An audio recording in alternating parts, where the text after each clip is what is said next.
Welcome to the show. Ain't Gonna Hurt Nobody podcast, episode 23. 23, we still here. This is our MJ episode. Oh, I like that reference. Classic MJ, 23. Let's get it. Hey. Still, no matter what LeBron does, still has the highest scoring average ever in the NBA Oh, player. tell him. Anything else? Most points per game. Okay, anything else? I can keep on going, but we got something even more important to get Okay, all right, yeah. All right. So, Joy and I were, we all had a New Year's resolutions a few months ago, but we were really, there were most people that know us know that we bought a new house last year, and we were just reflecting on life, and we saw, some open houses in our neighborhood, and we went to them, and we just started, putting things in perspective. We bought a house, sold a house, but really the thing that's interesting is both of us started new careers, new jobs in 2021. Myself, I had a couple of different jobs in 21-3, if we're counting. But it was 3. Okay, so we are counting, but yes. I think that put things into perspective of how the pandemic, in many ways presented several hurdles or new challenges, but it also created several on-ramps and opportunities. So. Joy, that's, why we're here talking about today's episode. Yeah, so the title of our episode today is Work Hits Different. I was inspired by the Ty Dolla song and SZA song that says, hit different, hit different, hit different, We might have to pay Spotify or somebody to run that little clip I looked it up on my phone because I'm old. But yeah. No, I really didn't. And by looked at it, you didn't know who sang it. You just heard it on GCI because you still listen to GCI, but it's neither here nor there. Back to the topic. Yeah, back to the topic. So work hits different. So we wanted to just talk through the top 4 reasons why work hits different in 22 and really talk about things, how they shifted, really just post, call it late 2020, post-pandemic. So yeah, it's mainly like kind of the shift that we're currently in of like we were working remotely from home. Everybody was. And then now some of us still are. And then some of us are going in and just like how work has changed. So you want to just start it off with number 1? Number 1, how we view work is different. Big time. Yeah. So I think, the one thing the pandemic taught all of us is we all had to hustle. I can speak for myself.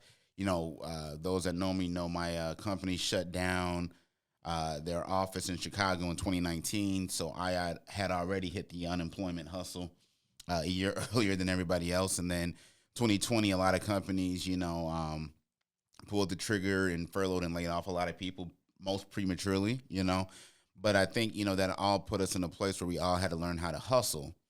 And, I think, the one thing that Joy and I were putting in perspective as we were in these open house, we were able to level up despite, one of our main income earners being laid off twice within a calendar year, within a year, not a calendar year, within a year. So I think, what we saw is that work is a hustle and it's an opportunity to be a means to an end, not necessarily the end. And I think a lot of people have taken that mentality and mindset, and I think that's just shifted their whole perception of how they just move in life in general.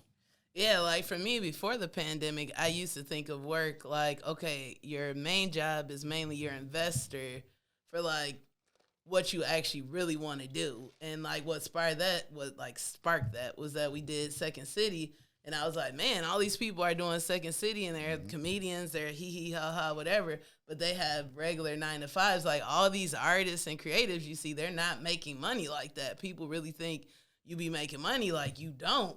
And then, so pretty much like your 9-to-5 is like your investor for the job you really want to have. So I already had that mindset. But then when like COVID hit, I was just like, well, I mean, really my job is a means to an end because it gave you the opportunity to like create at a higher level. It's like either you gon' to me, I view work even more different because it's like, this is just my job. And if I don't like it, I can almost create the job I want. Like there's so much opportunity now and people are kind of more respecting people of color. I don't want to use the word respect, that's strong, but they're like looking to feel that, oh, we need that black female manager. Like they're more aware, like, oh, everyone in our team is white.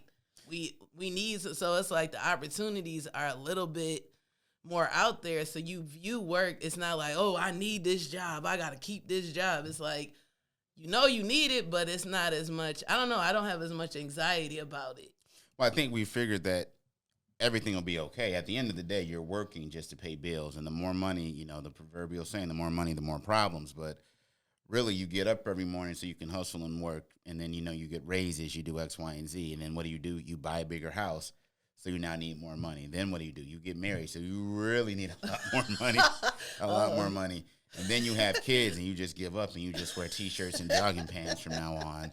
But then, you level up, but you just, expand your monthly nut where you need to get more money to cover it. And then we're all obsessed with working. And then what this pandemic taught us all, like, even if you're not working, you'll figure it out. Like, you'll figure out how to get the mortgage paid. You'll figure out how to, get the kids' tuition paid, or heck, in the event that your kids aren't going to daycare or you didn't have to pay your mortgage during the pandemic, you figured out, we could take all this money, put it towards a new house, and, hopefully we timed it right and caught a good interest rate. But I think just that whole aspect of this job being this pinnacle versus the money you get from the job to go towards what your pinnacle and your passion should, I think people that changed. And I think too, like, the pandemic made you really figure out what you really value, like what's really important. Like a lot of people, y'all can just admit y'all workaholics. Like y'all, I feel like the pandemic showed a lot of people like, man, I was a workaholic, or like my job was my identity. Like who I am as a person, I put into my job, and that's all I have. And when that was kind of like stripped away as well, it's like, it showed us what really mattered. So I feel like for me, I view work different, because if it's going to hinder me spending time with my kids, I literally got a whole year to spend a lot of quality time with my kids. Like, I'm not giving that up again. Like, there's no reason for me to do that. Yeah, my expectation is that I will be able to pick up my son or daughter unless it's an extreme situation. But that occurrence has happened, maybe 2 or 3 times quarterly versus 2 or 3 times a week, where we're trying to figure out extended care options, or, putting it on our spouse to like carry the load. I think, people just have different expectations. I think one of the things, why, we talk about how we view work differently is just the modality. When the pandemic first started, people were more than happy to hop on a Zoom or Teams or whatever it was at any time, just to have someone to talk to, B, to have something to do, or B, or C, make sure they like just held their spot down at their job. And I think, as time went on, we all realized that our level of productivity, for the most part, working at home was on par, if not superior, because you were not spending an hour or two, especially if you live in a bigger city, like 2.5 hours commuting to and from.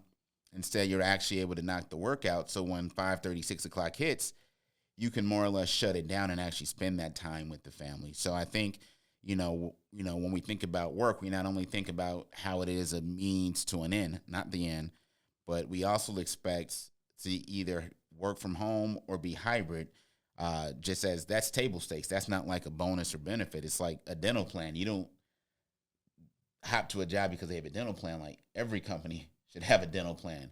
Now we expect most companies to work hybrid or at a minimum hybrid, because if they're not, you risk losing good and talented people, because someone will get you. Someone will offer you what you're looking for.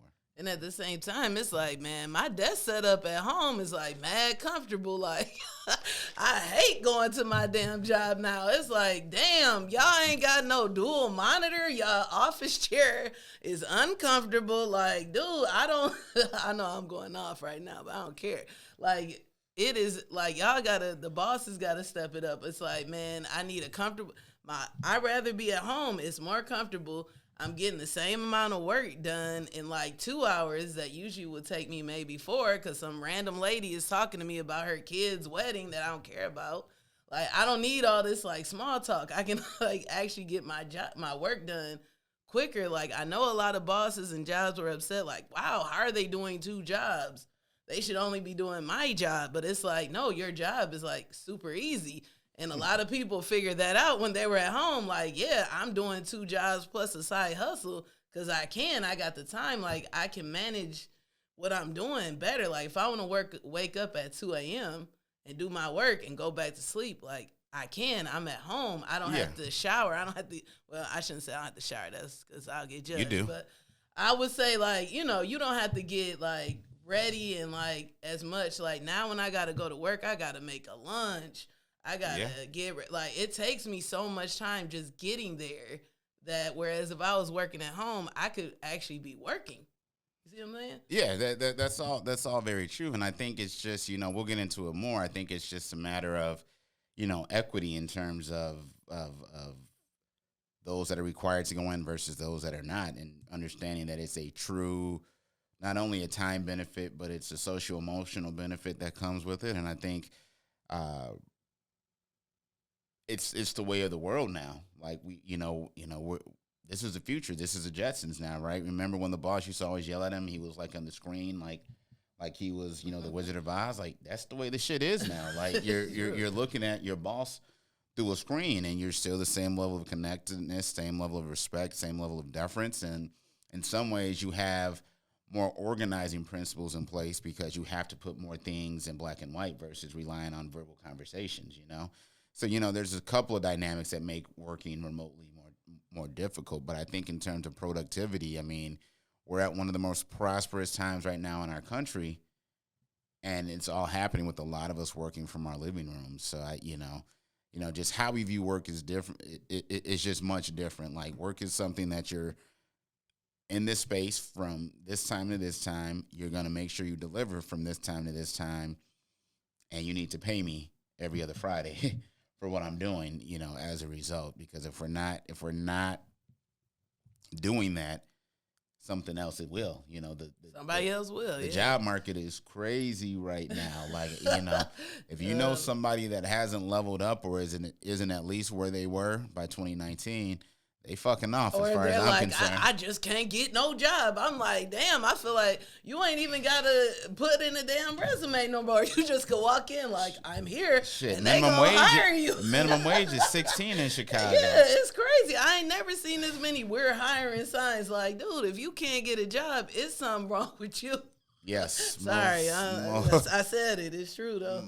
Most definitely. Yeah. So, you know, number one, how we view work is different. Work is basically now, it's the new hustle. We expect to be able to do it, you know, wherever we are, because we can still deliver the productivity that our company needs. So, you know, that's not changing. I think, you know, point number two, you know, so how we view work is different is number one, but the boss is different.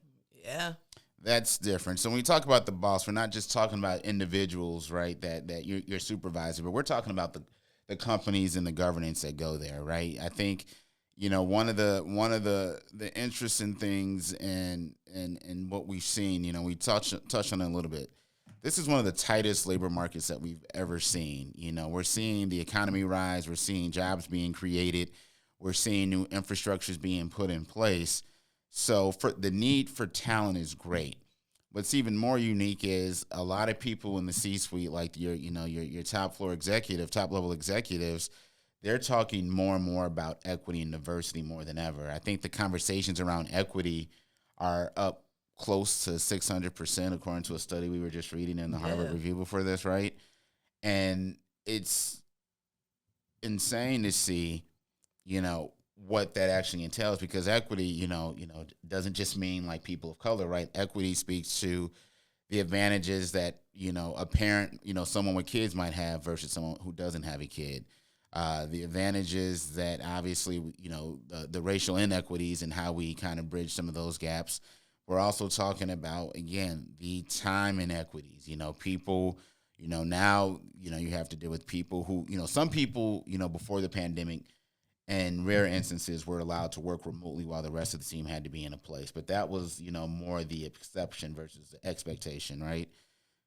Now these companies are looking at it like, man, like somebody who can work from home versus have to go in, that's a huge advantage. Like gas right now is $6 a gallon, legit. That's not even a joke. Like in LA, I just got back from, it was $6.80 for regular. Yeah, it's like not a game. Like $70 to fill my tank. Like, so you're telling me this person gets an extra $300 a month just off the rip because they don't have to drive their car. They don't have to fill their tank once a week now, just off the rip. So they get another $300 a month just off of gas money. So you're telling me that they get that advantage. That's almost $4,000 a year just by not having to go in. They get the advantage of not having to spend time traveling. So that's more time they get to spend with their kids and more time they get to spend not having to like really risk injury during traffic, right? It's just like an inequity that exists when we think about what's happening in the C-suite. Yeah, I mean, human resources departments, they have to consider like my job, which will remain nameless, but they need to okay, whatever. They need to I'm just whatever, I don't care. They need to like, they still don't have a remote work policy. And it's like, get a daggone remote work policy because one, I'm going into the office. Mind you, I live in Beverly. I'm going all the way to Garfield Park. So that's 45 minutes to an hour. And then I'll get there and it'll be 4 of us sitting in a cubicle right next to each other on a Google Meet, on a Zoom call. Why did we all come in to just be on a Zoom call? And then on top of it, it'll be like a 6 or 7. It'll be like, let's say it's 7 of us on a call. 4 of us are sitting right next to each other on the same call. Mm-hmm. Then three of the other people is at home. You could, I don't care how many backgrounds you got. You can tell when somebody is at home. And then it's like, dang, why are we here when you're at home? That's like not. I don't want to say it's not fair, but it's not fair. If everybody has to come in, everybody has to come in. Like, it's some managers that will let people work from home, whereas other managers, they forcing you to come in, but they don't come, but they will be at home. It's like, and that's what makes people quit. It's like, this is not fair. Exactly. You need to meet people where they are, right? And I understand there's a fine line between being a good manager but then being a good manager within a poorly run organization. I personally think the organization you work for is poorly run, for several reasons, because it's government, so it's not necessarily run by smart people. That's how I feel about this shit in general. But what's happening right now is it's politics is why you have to go in the office, because it's all related. It's some other stuff, but yeah, good companies understand that good companies understand that good people make them up. And I think, again, government entities are used to holding pensions over people's head. Like, if you leave here, you're not going to get this pension. And people are like, well, fuck that. I could get leave 50,000 more somewhere else. I can leave here, make $50,000 more, doing less work and not have to go in and make up whatever you were going to give me in this alleged pension that was going to get there, that was supposed to show up. But I think that companies have to be mindful of, like, people need not only like we're talking a lot about the work and the modality options, but we have to talk about the health, the mental wellness options. This pandemic took a toll on us. Like, what kind of services are they offering? What type of physical services they are offering? Because a lot more people are in chairs now, or you're not as physical anymore. What like work accommodations? Did they give you a stipend or any budget to like pay for the home office that you worked out of for more than a year? Like even down to your headphones, to any mics you might have used. We had to upgrade our modems, and that companies aren't providing that, and these are all expenses that were used on your behalf that help your operation sustain, and they're just not about it. Yeah, I just think like there has to be a shift between like, okay, I feel like this person comes in every day, so they're a better worker than this person that works from home. Like, and I feel like there is still like a thought process like that. That's not necessarily the case. Just because this person is the first one there and the last one to leave doesn't mean they're better than me who's working from home. They might be incompetent and they just might need more time than I do to do the same job. So they're always in the office. But just because somebody is in the office by a certain time doesn't mean they're better than like a virtual worker. And I just think there needs to be more like evaluative, like forms, I don't know the word, but ways to evaluate that, not just based off of your physical presence. And you know what? In my opinion, the virtual work environment has kind of separated people. So you can't take like the lowest common denominator of attendance and then use that to evaluate somebody, right? If everybody has to show up and you use that to evaluate who's the best worker is by who comes in first, that's not a skill. That could be luck, that could be timing, or that could just be a smoke screen. Like, oh, this dude is here first every day. He must be on top of his stuff. But really, when you got into the virtual environment, it's in black and white who's carrying the weight and who's not. I think it became clear who had talent. It became who could manage projects, who could manage time, who could communicate with other people, who didn't rely on their influence or sway within the office to get them from point A to point B. I think using attendance, especially in this technology age, is a crime, because now that you put everybody in the same playing field. Once you have meetings on Zoom, and all you have to do is click. Now everybody's on time. So now what are you going to use, right? You have to use like who's in what meeting, what's their actual tangible contribution, what's their notes, what's their outputs, what are their inputs into the meeting. Who are the people that are carrying and delivering the work from there? Yeah, and you can't hire somebody based off of how, unfortunately, how they look. Like, you can, people still do, but it's like, just recently, it was a girl hired at my thing. Like, she didn't know what Microsoft Word was. She did not know what Google Drive was. Like, I know if we were in person and it was regular, she would have got the job. I'm not going to say what she looked like, but y'all could probably guess. She would have got the job, but blonde, all of that. So it's like, okay, but now people are like, wait. She was white. She was Caucasian.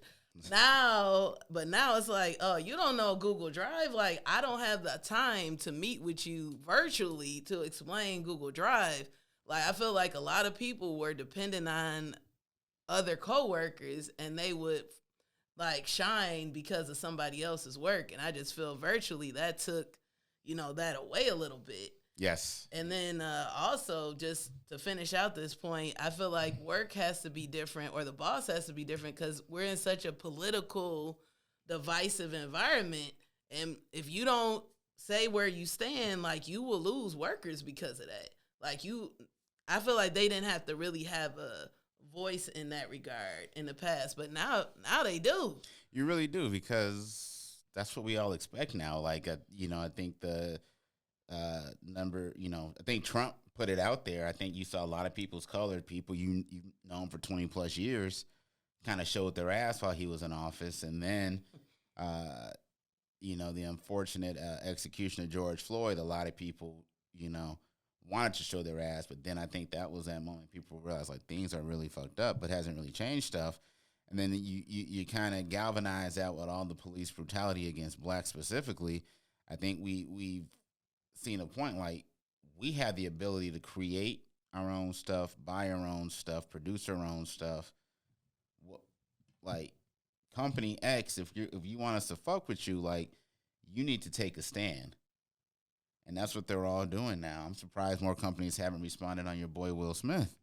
Oh, yeah, they're just confused.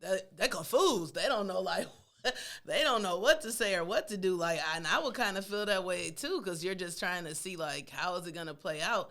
But it's important. And even if you bring up the vaccines, like, dude, y'all, like, if I was at a job where they're like, no, like, prematurely, no masks, you don't need to be vaccinated, like, I'm probably going to quit that job. Like, that's not the environment for me. And then at the same time, which we'll get into it the next point, but the way you view your co-workers also changed as well, because it's like, man, you're like jeopardizing my health right now. Like, we were cool before, but we not that cool. Like, not that cool now. It's like different. And I would just say, for your boss showing up different, I thought it was interesting during virtual learning how many, or not, because I was a teacher, so virtual learning, but how many of my bosses did not know how to do their job. They didn't know how to use technology. And so now you're really looking at them different, and you're looking at yourself different. Like, wait, if they can't do this, like, why don't I think I could do this job? Like, I could do a higher level job. If this is the type of person doing the job and I know more than them, wait, why aren't I doing that job? Like, you just start thinking different. You did, and a lot of us did, and a lot of us leveled up because of that. And I think that's a good segue because you already started to get into what our third point. So we talked about how we view work is different, the boss is different. Point 3, you show up different. Some of y'all really show up different. Yeah.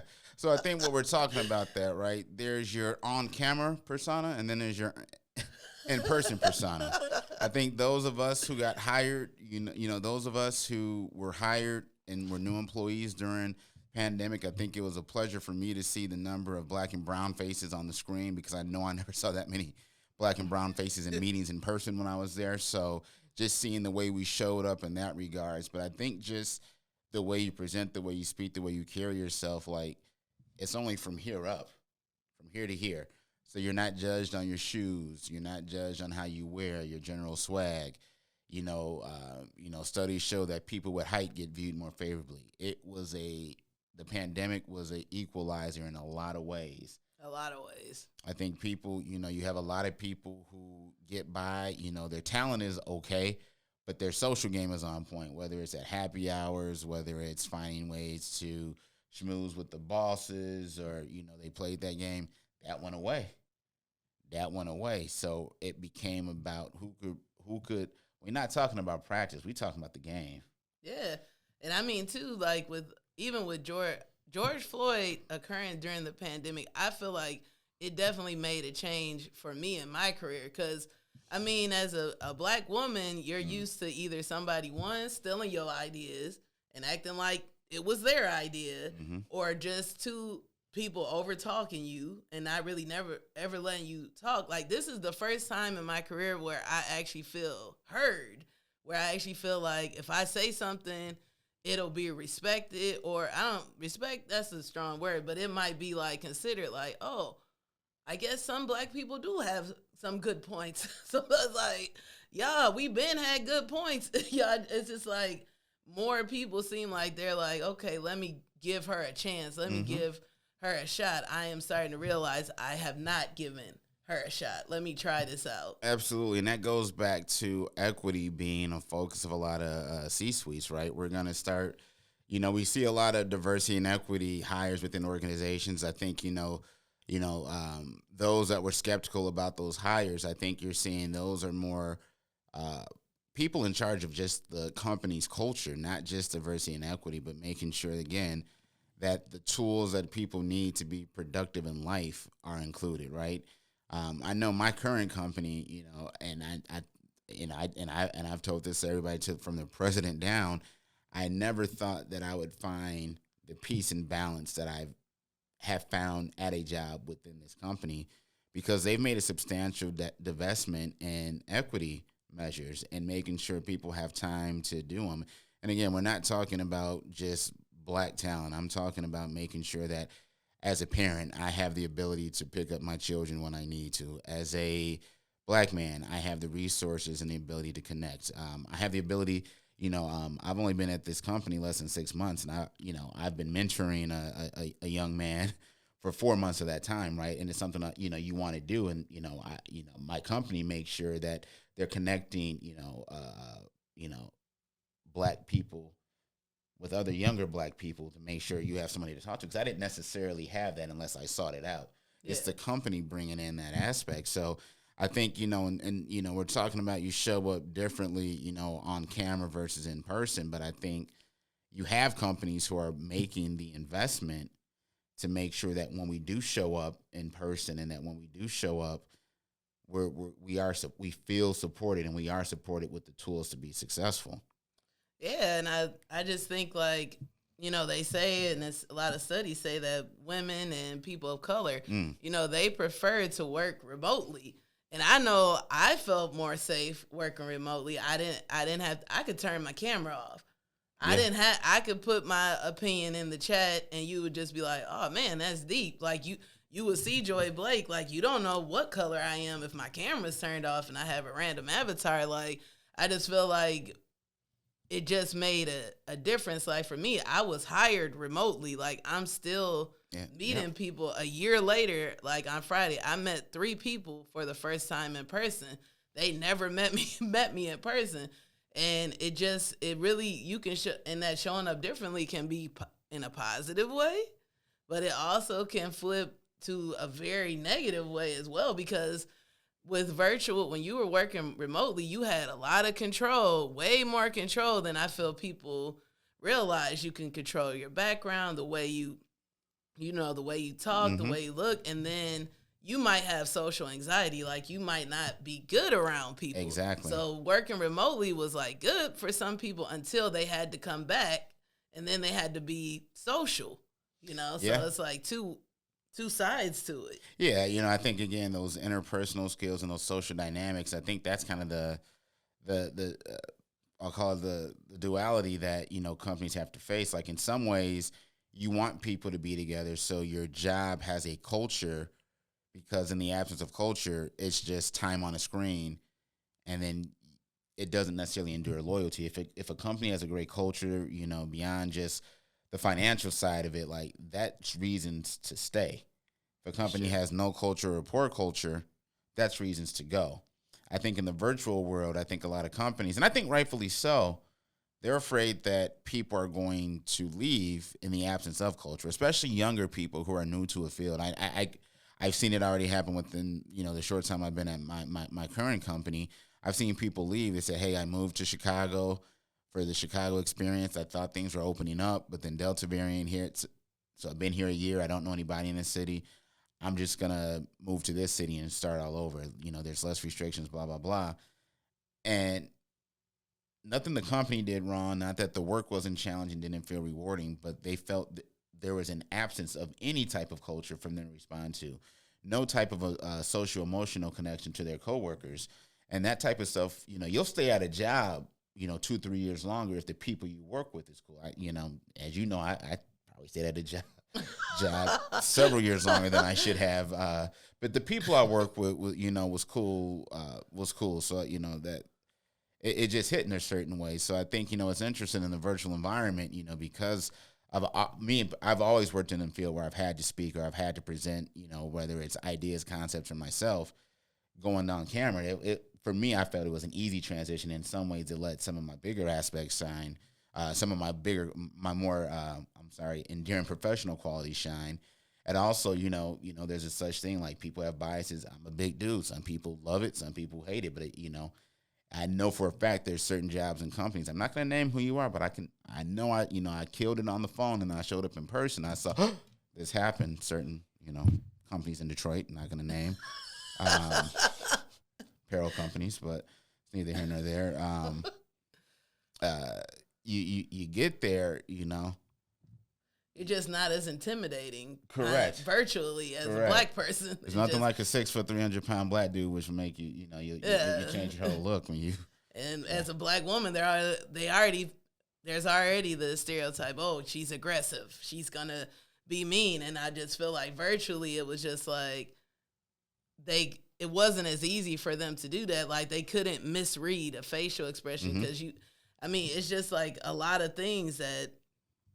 I'm almost speechless, but it's just like the difference in remote versus in person is just like huge. And to build off your point about how you might stay longer if you like the people that you work with, I feel for me, because I be getting in my feelings sometime, I've left jobs because I didn't like the people I work with, or I felt some type of way. And I feel like with the quarantine and working virtually, I didn't have all those like, she said this backhanded thing, or she rolled her eyes, or she did, all those little things that do come with the job. You're not going to get along with everybody, but I feel like you can disconnect from a job quicker with 1,000%. Some of those social things that working virtually, I really didn't encounter those things, so I could really just like decide if I like the work.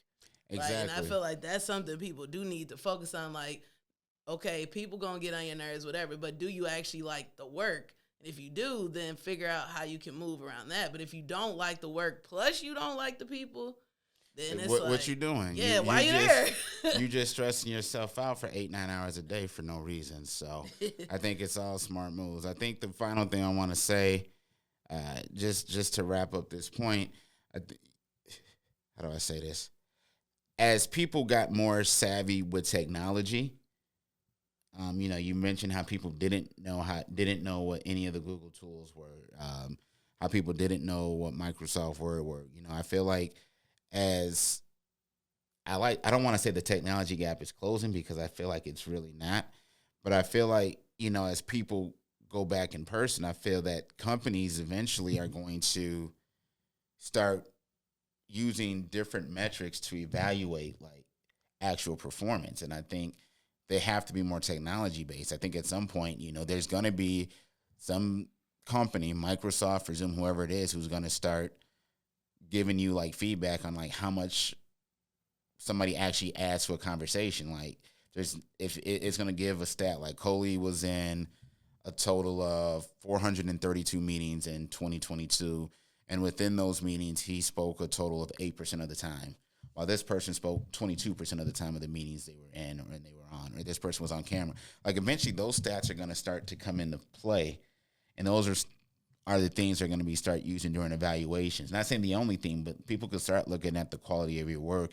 But then I think like your engagingness is going to start being a quality or measure that's eventually gonna make it to the sphere. So just something to think about like along the way for those of you who like to sit off camera the entire time and think you getting away with it. I think eventually it's gonna even itself out. So just keep that in mind. Yeah, with your camera off and just saying absolutely nothing, and then you're at Foot Locker. Yep. I mean, yeah. Exactly. Yeah, Exactly. I don't know. Well, Joe, we only got a few minutes left, so let me let you dive into the last one first. Well, I would just say the last point is really what sparked like this whole episode. Mm-hmm. Currently, I work for Chicago Public Schools. The secret's out the bag, but there's like a lot of turnover, like a lot, and some people have left, and it's like super sad. But in some ways, I kept wondering, like, what's going on? Why are all these people leaving? But a lot of people, too, like, the job that they had during the quarantine is a completely different job from when we had to return. And, like, you have to be able to adapt. Like, we said the way we view work is different. The boss is different. How you show up is different. But the job itself can become different. Like what you were doing before the quarantine is one job. Then what you were doing during the quarantine is another job. And what you're doing now is another job. Like you have to be adaptable and realize like the job is changing. I work with teachers.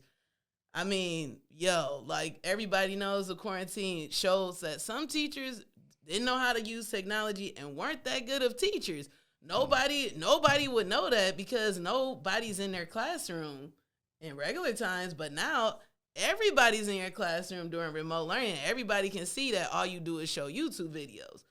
So, like the job is different. Like, yes. And probably they're going to evaluate you different. I won't be surprised if technology integration is going to start being a part of people's evaluations. Like it has to be because there's always that risk that we could go back into a quarantine, and you gotta learn how, like you have to learn technology. Like it's not an option. The job is different. Like if you're trying to, like we have people trying to go back to paper and pencil and everything's on paper and we're not using computers. Like good luck with that. Good luck. I think like, you had people who are still living in an analog world. They somehow or another survived 2020 and 2021. They want to go back to an analog world. And the reality is it isn't as effective because I think people expect access and they expect instant access and instant responsiveness, right?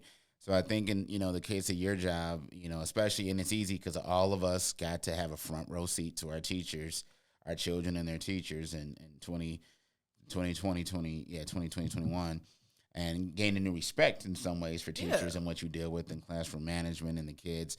I think a lot of us, too, just expect getting that level of access. It's no different now. Like, what's funny, when, now that everybody is on Teams or Zoom or whatever you're on, you could talk to your boss all day, every day, right? Before sending an email to your boss was like a thing because you're sending an email to your boss and you need to make sure every word or every communication counted with them.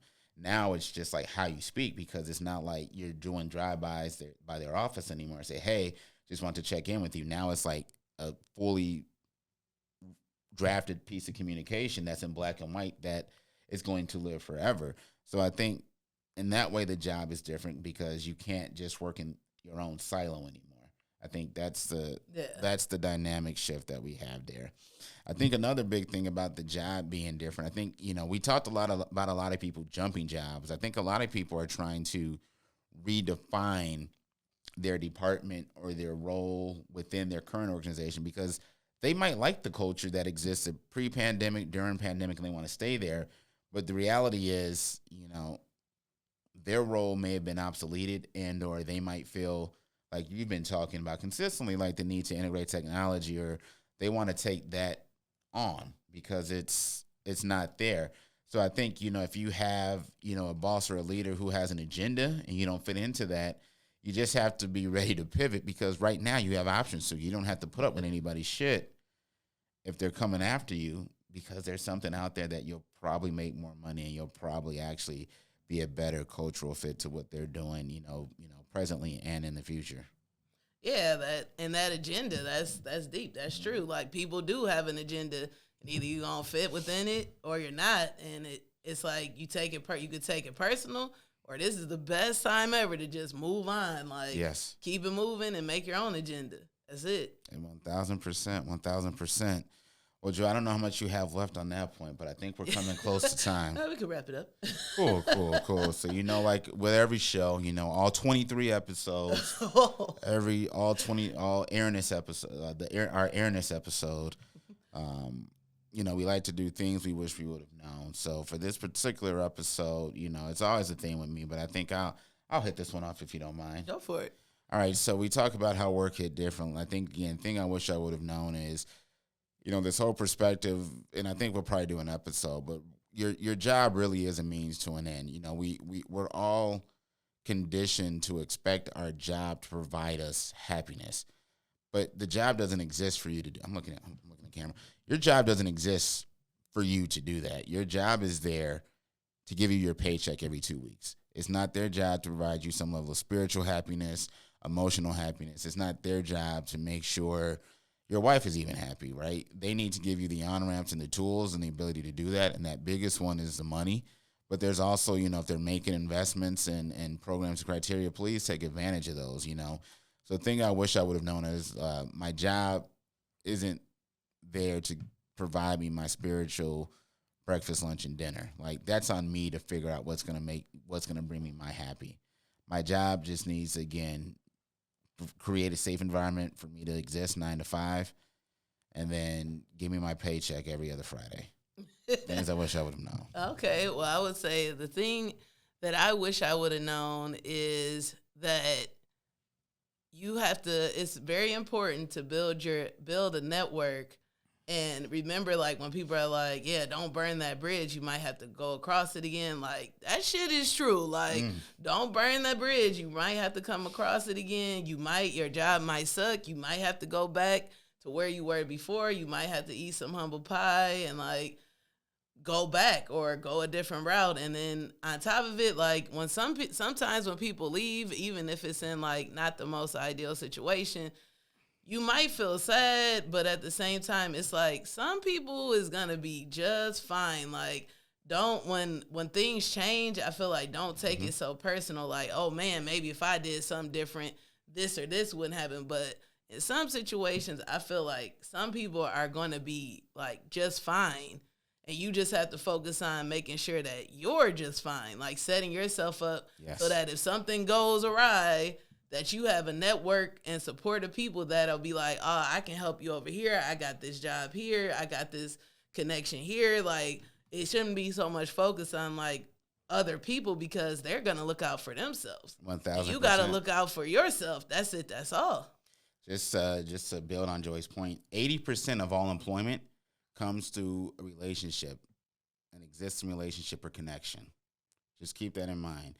80% of all jobs come from an existing relationship or connection. So value each and every one of those experiences and connections and people. Really try not to burn bridges. You can always just walk away, or now you can just turn off your camera. That was a good one. I like that one. That was good. With that said, I think it's about time for us to wrap up episode 23. This is the Ain't Gonna Hurt Nobody podcast. We out. Peace. We out. Rod. Did you say Rod? Ride. Oh, right.